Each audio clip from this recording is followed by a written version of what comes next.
Hai teman-teman, saya Atik Sri Purwanti Ningsih, CEO dan founder dari Sekolah Finansial dan KCA ASP.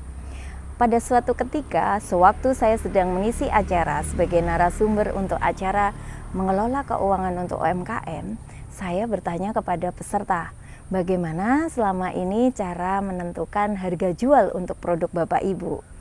Peserta pun menjawab, ya dikira-kira, pokoknya dikira-kira aja Bu, yang penting balik modal dan ada lebihan dikit yang kita anggap laba. Terus saya tanya lagi, Bapak Ibu tahu tidak berapa laba yang didapatkan dari penjualan tersebut? Mereka ada yang menjawab, ya nggak tahu Bu, soalnya langsung diambil buat kebutuhan sehari-hari.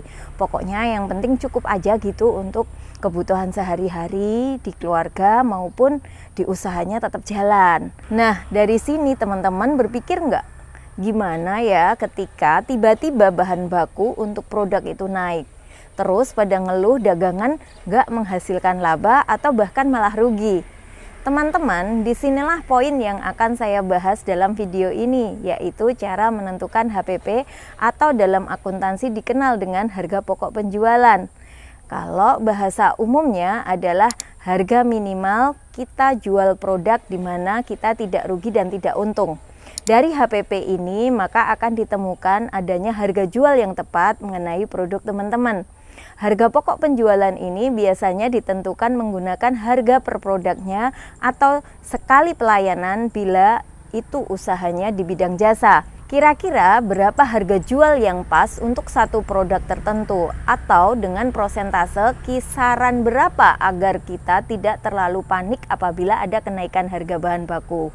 Jawaban pasti dalam hal ini sebenarnya tidak menentu antara produk satu dengan produk lainnya yang sudah pasti menggunakan bahan baku yang berbeda. Bagaimana cara menentukan harga jual produk yang benar dan tepat? Kenapa harus benar dan tepat? Karena jika salah, satu hal yang pasti, bisnis akan rugi. Begitu nggak kira-kira teman-teman? Agak susah jika dijelaskan secara singkat, apalagi untuk teman-teman yang baru memulai merintis bisnis. Dalam menentukan harga tidak boleh dilakukan secara asal ya teman-teman. Menjual dengan harga murah agar cepat laku belum tentu untung, malah bisa merugikan bisnis kita. Sebaliknya, menjual dengan harga yang tinggi belum tentu laku, sehingga banyak produk yang tidak terjual dan mengakibatkan kerugian. Sebelum menentukan harga jual, teman-teman perlu mempertimbangkan beberapa faktor seperti biaya selama produksi, harga bahan, biaya promosi, target market, persaingan, dan target pendapatan.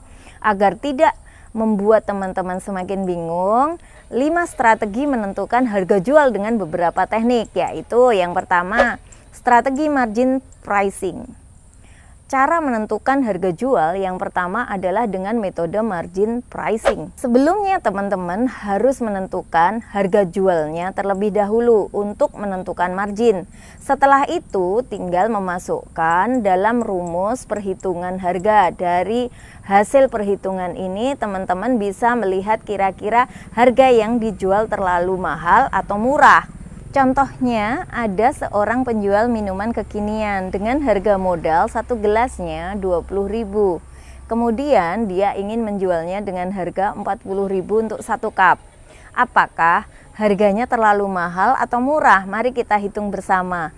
Rumus margin pricing sama dengan harga jual dikurangi harga modal dibagi harga jual.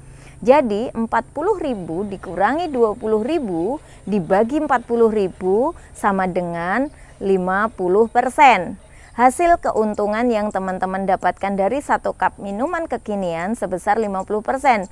Jika angka tersebut terlalu besar atau terlalu kecil, teman-teman bisa menaikkan harga jualnya. Itu disesuaikan dengan kondisi dari produk kita dan harga di pasar. Nah, yang kedua, strategi markup pricing.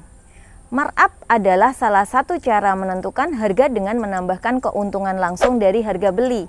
Cara ini lebih sederhana, tinggal menambahkan sesuai dengan keinginan saja, dan metode markup ini paling banyak digunakan oleh pelaku bisnis. Agar lebih jelas, berikut contohnya. Yuyun, seorang pemilik toko busana muslim, membeli gamis dari Jakarta dengan harga satuan 250.000. Kemudian Yuyun ingin mengambil keuntungan setiap produknya 100.000. Jadi harga jualnya 250.000 ditambah 100.000 sama dengan 350.000. Rumus markup pricing sama dengan harga jual dikurangi harga modal dibagi harga jual. Rumus markup pricing sama dengan 350.000 dikurangi 250.000 dibagi 300.000 sama dengan 33%. Bagaimana, mudah kan? Tinggal menambahkan saja untuk metode ini. Nah, metode yang ketiga itu strategi bundling. Teman-teman, banyak ditemui para pelaku bisnis yang menjual barang mereka dengan sistem bundling, paket atau grosir. Teknik seperti ini lebih efektif dijalankan agar produk yang kita miliki bisa cepat keluar sehingga menghasilkan keuntungan. Biasanya margin keuntungan yang didapatkan memang lebih sedikit karena sistem kuantiti barang, maka tinggal dikalikan saja keuntungannya mana yang terbukti lebih besar hasilnya. Inilah kenapa biasanya para distributor menjual dengan harga yang murah, tetapi setiap hari bisa lakukan ribuan produk daripada reseller yang hanya bisa menjual beberapa biji saja. Jika produk satu sama lainnya masih ada kaitannya, coba saja menjual paket produk secara bundling. Contohnya, harga satu kaos polos pada toko online harga satuannya 40.000. Ada paket bundlingnya, beli 3 kaos cuma bayar 100.000. Dari harga tersebut pasti konsumen lebih tertarik paket bundling yang memiliki harganya lebih murah. Cara menentukan harga jual produk selanjutnya yaitu dengan manufacturer suggest retail price atau penentuan harga yang disarankan oleh pabrik. Dengan cara MSRP ini akan sangat mempermudah penjual untuk menentukan harga jual produk. Contoh untuk penentuan harga pada distributor, misalnya distributor minyak goreng, margarin, dan lain-lain. Tujuan menggunakan MSRP ini adalah menstabilkan harga pasar. Jadi penjual satu dengan lainnya tidak sampai perang harga. Namun kekurangannya teman-teman tidak bisa bebas menentukan keuntungan yang didapatkan karena sudah ada yang mengaturnya. Strategi yang kelima adalah value based pricing. Cara menentukan harga yang terakhir adalah dengan value based pricing, yaitu salah satu teknik dalam menentukan harga jual yang berbeda dengan lainnya dan tidak semua produk bisa menggunakan value based pricing. Value based pricing biasanya ditentukan dengan melakukan riset kepada market mereka dengan menanyakan kira-kira berapa harga pantas yang dijual. Dari hasil pertanyaan responden inilah nantinya yang akan dijadikan patokan dalam menentukan harga. Cara lain dalam menentukan harga berdasarkan value based pricing adalah dengan memberikan harga tinggi secara langsung. Orang-orang akan rela mengeluarkan banyak uang demi kualitas produk, teknologi, kelangkaan, dan popularitas. Brand besar yang memakai strategi value based pricing adalah Apple. Teman-teman, kita tahu ya, Apple memiliki harga yang tinggi padahal jika dibandingkan dengan produk lain yang speknya mirip, meski begitu penggemar Apple tetap berjibun dan produk barunya selalu dinanti. Alasannya karena Apple memiliki operating system yang dirancang seramah mungkin untuk penggunanya dan ia memiliki desain elegan dan modern. Walaupun kualitas kompetitor Apple kerap kali lebih bagus, namun seringnya orang yang terbiasa memakai Apple akan tetap setia untuk memilihnya dan menantikan produknya. Nah, demikianlah pembahasan kita tentang strategi penentuan harga jual.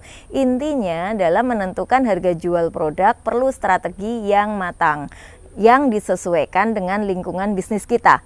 Teman-teman bisa melakukan tes pasar dengan teknik yang berbeda, mana kira-kira yang paling diminati oleh konsumen dan cocok untuk penentuan harga pada produk kita. Selain itu, teman-teman juga perlu mengoptimalkan bisnis teman-teman agar lebih banyak diketahui oleh konsumen. Oke teman-teman, sampai ketemu lagi di video saya selanjutnya ya. Salam sehat dan sukses buat kita semua.